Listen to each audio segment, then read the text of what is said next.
नमस्कार, बहुत स्वागत है आपका।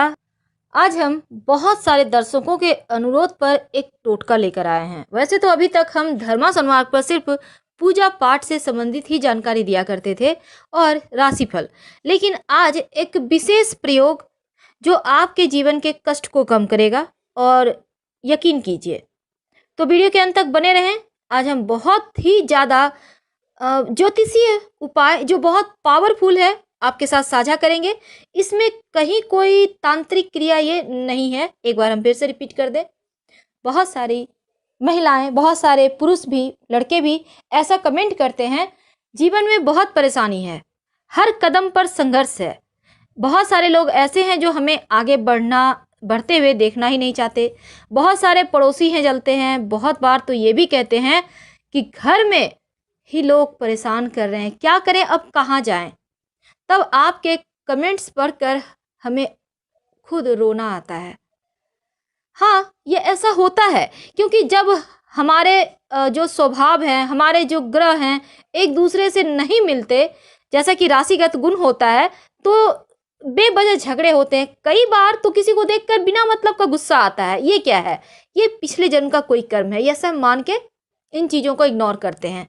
लेकिन अगर आप सही मायने में एक छोटा सा उपाय करें तो आपके जितने भी आपसे जलने वाले लोग हैं, जो लोग आपको पसंद नहीं करते हैं, वो भी पसंद करेंगे, और जो लोग आपसे जलते हैं, जो आपसे शत्रुता रखते हैं, वो शत्रुता भूल जाएंगे। और एक दिन ऐसा भी होगा जब वो सामने से आकर आपसे सॉरी भी कहेंगे।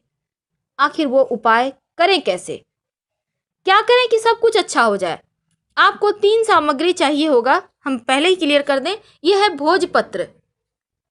भोजपत्र आपको पूजा सामग्री के दुकान में मिल जाएगा। अब मान लेते हैं आप गांव में रहते हैं, आपको तो वहाँ पर मिलेगा नहीं, अवेलेबल होगा नहीं, तो चलिए आप सादा कागज़ ले लें। सादा कागज़ मतलब रूलिंग वाला नहीं, जिसमें मैथ बनाते हैं ना, बिल्कुल प्लेन रहता है, वही वाला कागज़ लें। और इसमें अष्टगंध की स्याही बनती है, तो आपको मार्केट में मिल जाएगा अष्टगंध।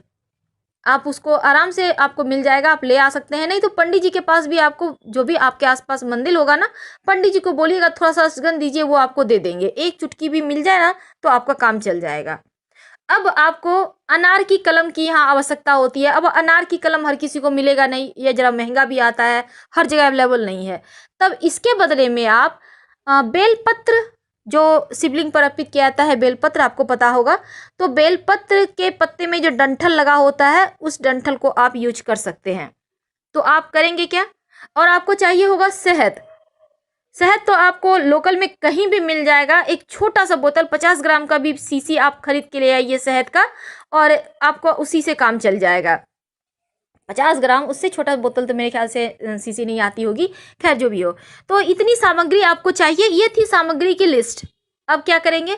अब ये जो अष्टगंध है ना, इसको आप अगर आप सादा वाटर यानी सादा पानी जो है, उसको 1-2 बूंद डालिए, इसमें थोड़ा सा गीला कर ले। अष्टगंध को ज़्यादा नहीं लेना है, 1-2 चुटकी लेना है आपको। किसी बर्तन में रखिए। अब इसको थोड़ा सा गीला कर लें। अब ये जो आपने बेलपत्र का डंठल रखा है ना, बेलपत्र का जो हमने कहा डंठल ले लीजिएगा। अब इसको इस घोल में डीप करना है। और ये जो आपने भोजपत्र लिया है, अगर भोजपत्र नहीं है तो आप सादा कागज लीजिए और उसी पे लिखिए।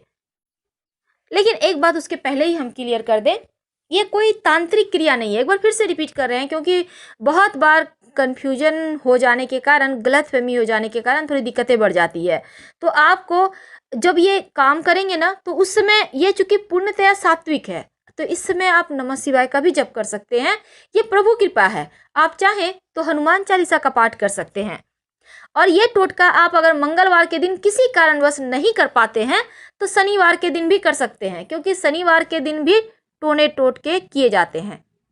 तो आप शनिवार को भी कर सकते हैं, कभी भी कीजिए, सुबह से लेकर शाम तक आप कभी भी कीजिए, कोई दिक्कत नहीं है। आप देखिए, यहाँ पर कई बार क्या होता है ना कि पतियों को पत्नियों से शिकायत होती है, और ज़्यादातर मामले में पत्नियों को पति से शिकायत होते हैं। बात नहीं सुनते हैं, झगड़े लड़ाई करते हैं, कभी कभी कोई कोई कमेंट भी करती हैं, मारपीट करते हैं। कहाँ जाएं, छोटे छोटे बच्चे हैं, तब थोड़ा सा तकलीफ होता है। कई बार कहती हैं घर में कोई नहीं मानता, न पति न सास ससुर, कोई देखना ही नहीं चाहता है। अब यहाँ दिक्कत होती है। तो उन सभी के मन में प्रेम जग जाए, वो लोग आपसे जो बैर भाव रखे हुए हैं वो समाप्त हो जाए, आपके प्रति जो शत्रुता है वो समाप्त हो जाए, उसके लिए ही ये उपाय है। कई बार बुजुर्ग दंपत्ति कहते हैं बेटा बहू अच्छे से बिहेव नहीं करता। अब बुजुर्ग दंपत्ति भी कर सकते हैं बेटे बहू को शांत रखें, उनको माथा को ठंडा रखने के लिए। और एक बार बेटे बहू को भी रियलाइज हो जाएगा कि उन्होंने गलतियां की है और आपसे अच्छे से बिहेव करेंगे। तो चलिए शुरुआत करते हैं। आपको इस भोज पत्र पर या सादा कागज पर इस जो अष्टगंध की स्याही आपने गीला करके रखा है पानी से, इस पे बेलपत्र का डंठल डीप करें और इस कागज या भोज पत्र पर जितने भी आपको लगते हैं आपको लोग सम्मान नहीं देते, आपके शत्रु हैं, सबका नाम लिखिए। जितने भी हैं 1 2 10 20 एक लाइन से सबका नाम लिखिए। और इस बीच आप हनुमान चालीसा पढ़ सकते हैं, नमः शिवाय का जप कर सकते हैं। कहीं कोई तांत्रिक क्रिया नहीं है, कोई दोष नहीं लगेगा।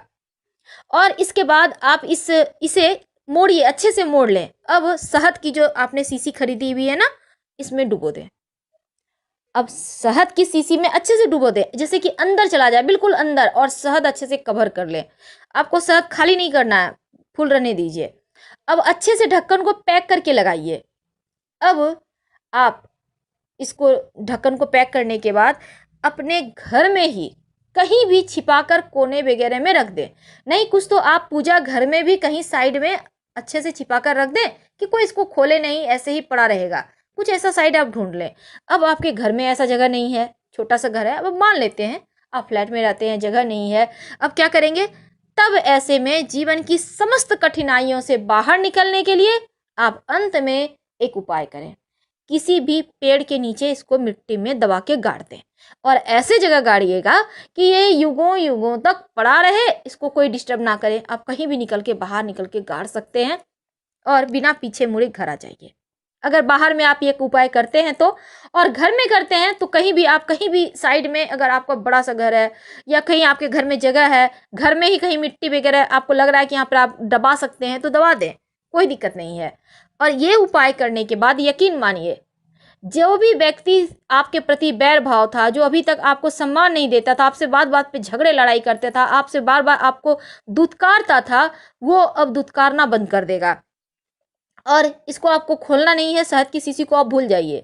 शत्रु का नाम लिखने के बाद आप भूल जाइए, लेकिन स्याही अष्टगंध का ही लीजिएगा। बाकी चीजें आप चेंज कर सकते हैं लेकिन उसको नहीं कर सकते, क्योंकि अष्टगंध में विशेष चीजें मिली होती है जो एक बहुत चमत्कारी प्रयोग के लिए होता है और इसको बनाया ही इसीलिए गया है खास तौर पर। अब मान लेते हैं बहुत इमरजेंसी है, तब एक काम कीजिए, आप लाल रंग के पेन से लिख लीजिएगा शत्रु का नाम और डाल दीजिएगा, और बाद में जब कभी अष्टगंध मिले तो दोबारा से ये प्रयोग कर लीजिएगा। हम आपसे विदा लेंगे। हर हर महादेव। पसंद आए तो लाइक कर, सब्सक्राइब करें और अपनों से शेयर जरूर करें। धन्यवाद।